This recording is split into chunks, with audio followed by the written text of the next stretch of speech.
yesterday we started talking about collecting data or collecting data. No. How do we keep track of our data? If we're going to collect it, what are we going to do with it?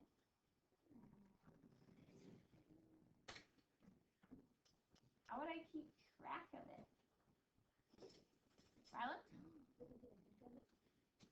Take a picture of what? Which is what?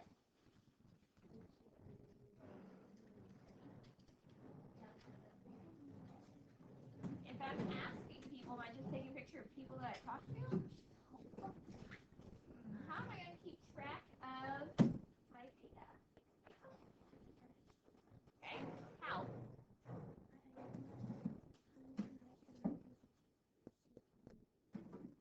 Okay, Colby?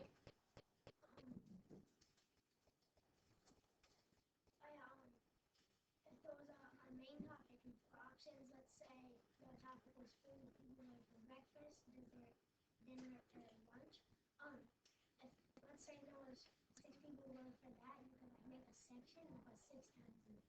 Yeah, we're going to be using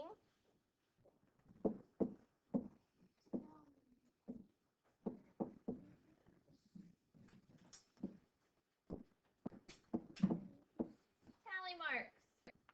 We're going to be using tally marks.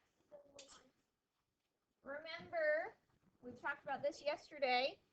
Each line is equal to 1 vote or count.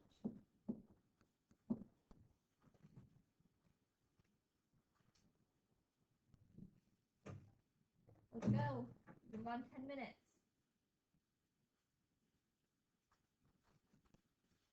However, because our brain likes to organize data, make it easier for us to count, we know that when we're counting with tally marks, 1, 2, 3, 4, on that 5th one, we make a cluster like this, or a group.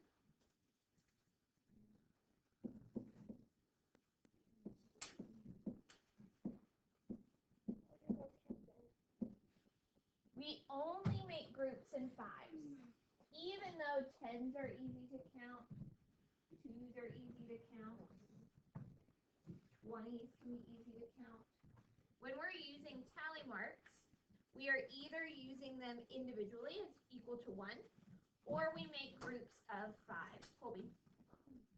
So you know how the line goes like this way? Yeah. And what if you say it like that? Yeah, that doesn't really matter. So far, so good? No.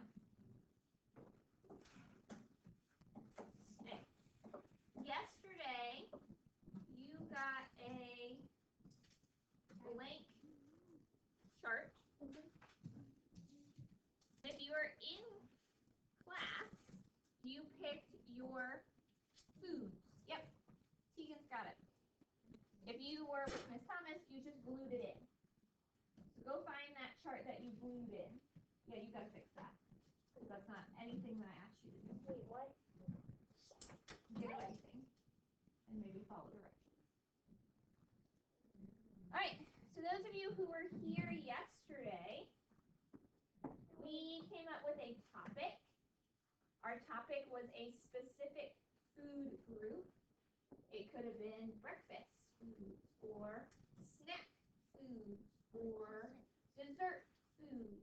So if you were with Miss Thomas, at the top where it says favorite food, I want you to tell me which category of food you're going to be talking about. Are you talking about favorite dinner foods? Are you going to be looking for favorite snack foods? You pick. We do drinks. Let's stick with food.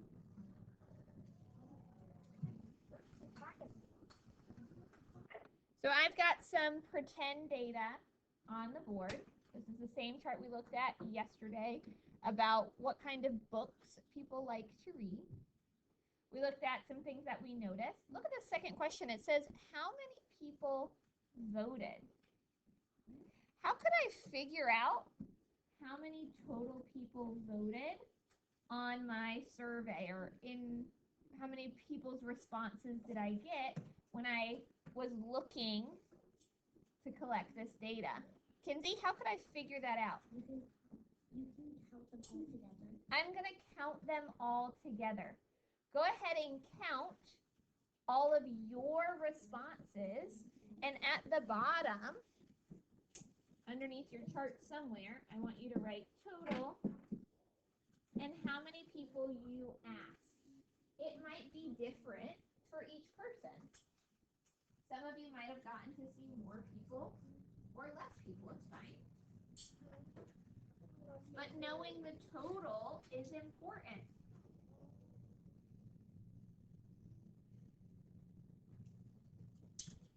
Raise your hand, tell me, how many people did you ask? How many people did you survey? You have that information in our notebook. Evelyn, how many people did you survey? 12. Anyone else get 12 people? Stop one. How many people did you survey? Bryson, how many people did you survey? 8. 8. Anyone else get 8? Look at that 8. Madison, how many people did you survey? 14. John, how many people did you survey? 3. That's fine. Huxley, how many people did you survey?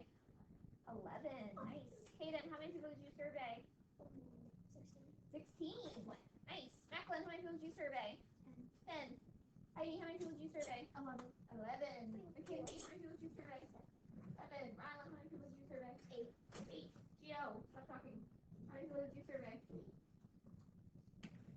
Yes. 15. Colby, how many people did you survey? 15. What was your most popular item? Nope, we're not just yelling things out at me. What was your most popular item?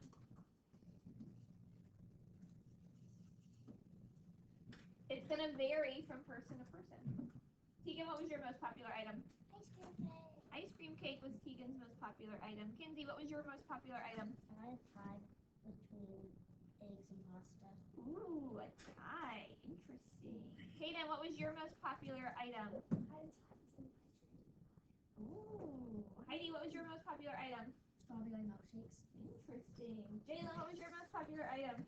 Pancakes and bacon. Pancakes and bacon. What was your least popular item? Look at your data. What was your least popular item? Mackenzie? Tied between sugar cookies. Sugar cookies and cake. Gio, what was your least popular item? Sandwich. Macklin, what was your least popular item? Zach, what was your least popular item? Was it a tie? Nice. Looking at my data, what was my most popular category?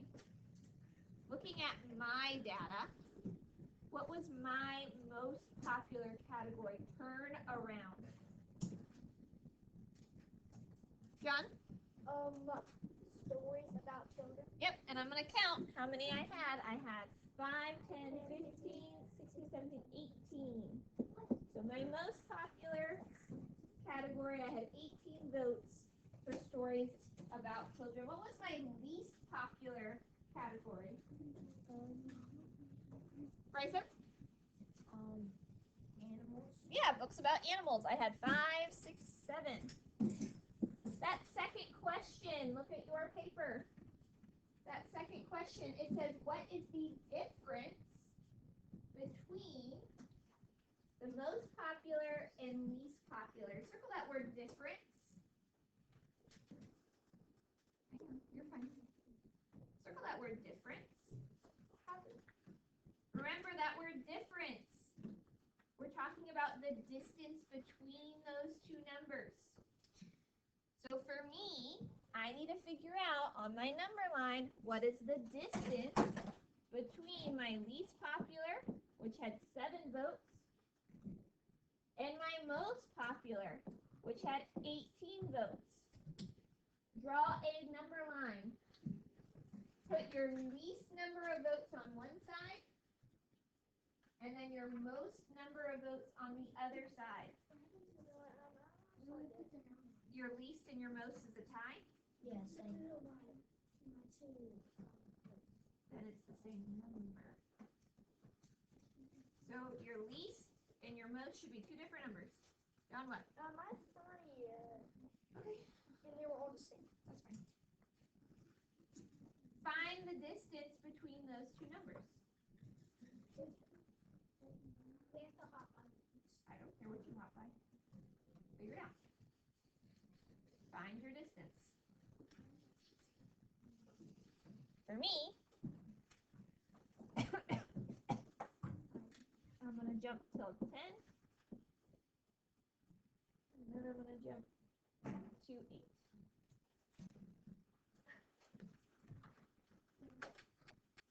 So for me, the distance between my most and least are my jumps. 8 plus 3, 9, 10, 11. You're going to write down your distance. What was the difference between your most popular and your least popular? You should have it figured out by now. Evelyn? What was it? 8. Wow, that's a big difference between your least popular and your most popular. Interesting. Mackenzie, what was your difference? 1. Ooh.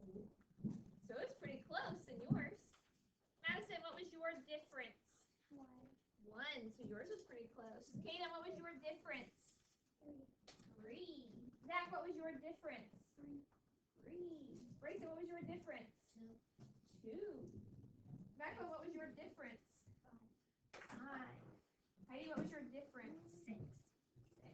Yours is pretty big. Jalen, what was your difference? 5. Kinsey, what was your difference? 1. 1. John, what was your difference? What do you mean? The difference between your most votes to your least votes. Wait, I mean what I gotta say. 3, 0 to 3. Okay, 3. thanks. Right, that last question says, write another question below and answer it based on your data. That means, what else could you find out based on what you've already collected? It's not asking you to write another new question to find out. I asked the question, what was your most popular? What was your least popular? What else could I ask you about your data that you could then find the answer to? So let's look at our data. What else could I ask? What else could I ask? Colby?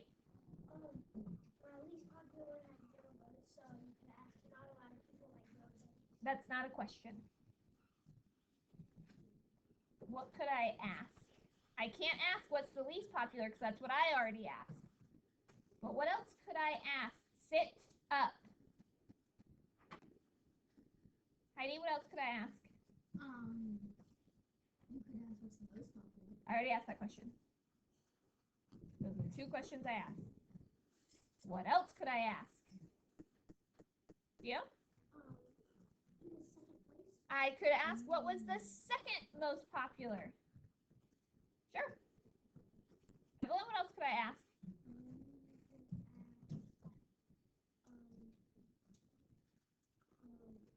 What's the difference between the second popular and the least popular?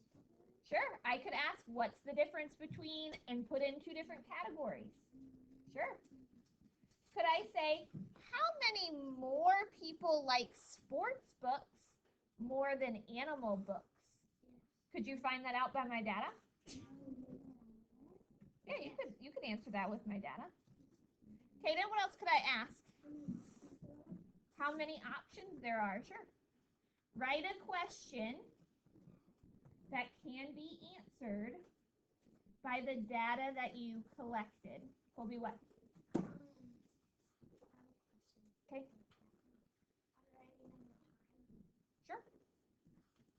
write a question that could be answered by your data. Yes, you can answer it too.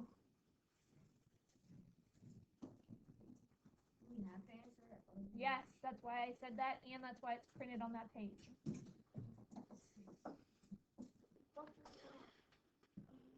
Turn to the next blank page, and I want this to be your title.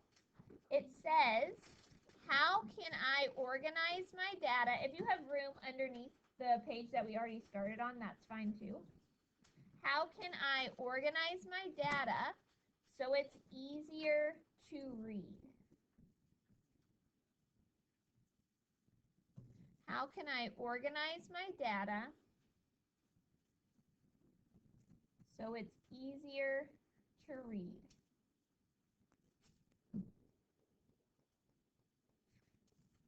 Right now, you don't have a lot of data. Right? The most that I even heard was someone had 16 votes. That's not a lot of information.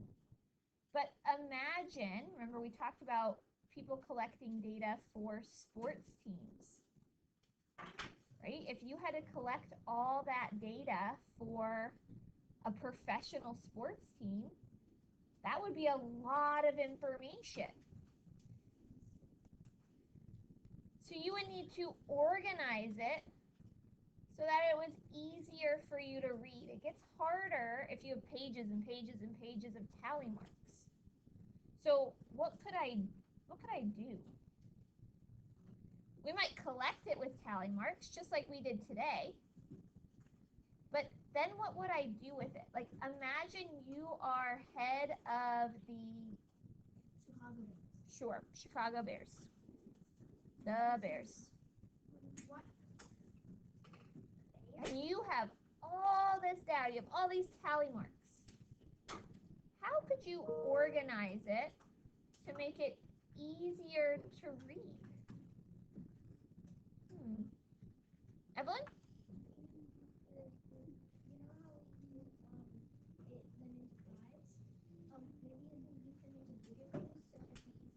We are going to group them into bigger things. Colby?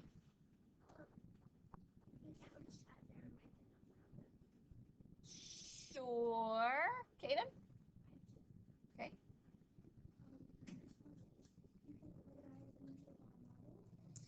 I don't think that's the right word, but I know what you're trying to say. So right now, we have data. I'm writing, you're writing. And our data right now is in the form of tally marks. That's how we collected it.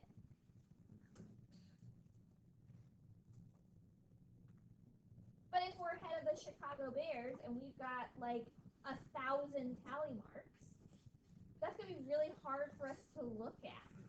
It's going to be a lot to keep track of in our head. So what we're going to do is we're going to take this data and we're going to turn it into a picture. A picture also known as a graph. That is the word you were looking for, I figured.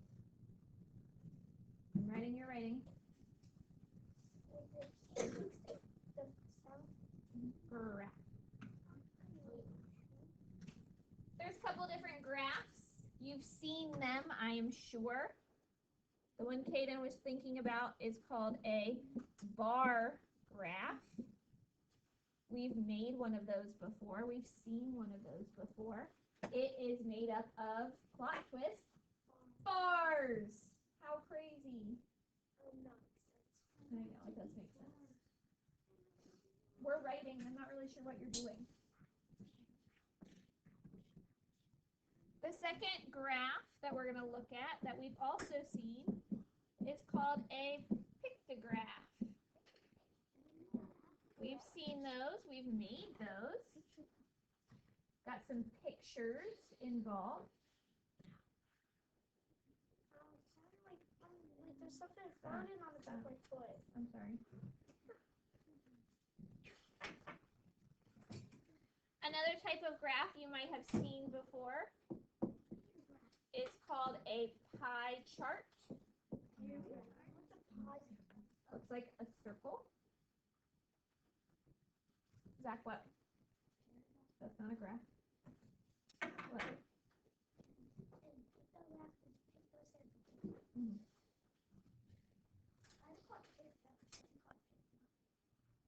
Just the root. We're going to look at these different graphs, not today, but we will look at these different graphs. I do have some bar graphs that I want you to glue into your notebook. We're not going to do anything with them. So what I need you to do is get out your scissors and your glue. And you're going to glue them in, because the first type of graph we're going to look at is our bar graph.